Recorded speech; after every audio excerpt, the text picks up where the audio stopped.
আজ বিরসা মুন্ডার ১৫০তম জন্মবার্ষিকী উদযাপন উপলক্ষে আয়োজিত একটি অনুষ্ঠানে পোলবাদাসপুর ব্লকের কৃষি খামার প্রাঙ্গণে উপস্থিত ছিলেন হুগলির সাংসদ রচনা বন্দ্যোপাধ্যায়।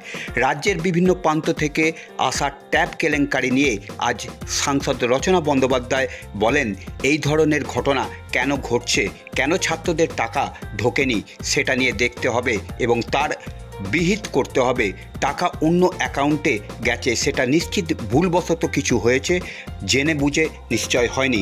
ট্যাপ কেলেঙ্কারি নিয়ে বিরোধীরা শাসক দলকে কটাক্ষ করেন, সেই বিষয়ে তিনি বলেন যে ওরা তো বলতেই থাকে, কারণ লোক তো কুছ কহেঙ্গে, লোগো কা কাম হ্যায় कहना। তবে ট্যাপ কেলেঙ্কারি নিয়ে যা হচ্ছে তা তথ্য সামনে আসবে, সত্য মিথ্যা সব কিছু লুকোনো থাকবে না, তা সামনে আসবে।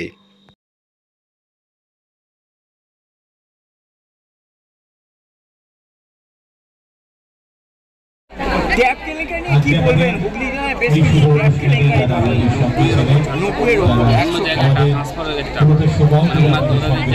ছাত্রছাত্রীরা পায়।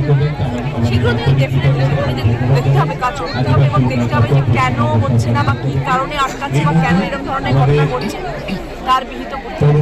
মানে ছাত্রদের অ্যাকাউন্টে যে পয়সা ঢোকার কথা সেই পয়সা না ঢুকে অন্য অ্যাকাউন্টে চলে গেছে।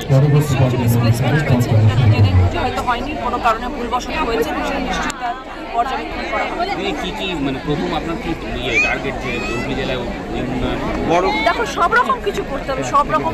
আমি এখন যে স্ট্যান্ডিং কমিটির মেম্বার হয়েছি, সেখানে আমার কাছে 5টা জায়গা রয়েছে, সেটা হচ্ছে women empowerment, child education, sports, youth. তো ওই 5টা জায়গা যেহেতু আমি পেয়েছি এবং আমাকে সেই দায়িত্ব দেওয়া হয়েছে, আমার আশা করা যায় আমাকে এই দায়িত্ব পালন করতে হবে এবং ভালোভাবে কাজ করতে হবে। এই 5টা ডিপার্টমেন্ট নিয়ে আমি ভাবছি এবং আগামী দিনে এই 5টা ডিপার্টমেন্টে আমাদের জেলার মানুষকে চেষ্টা করব।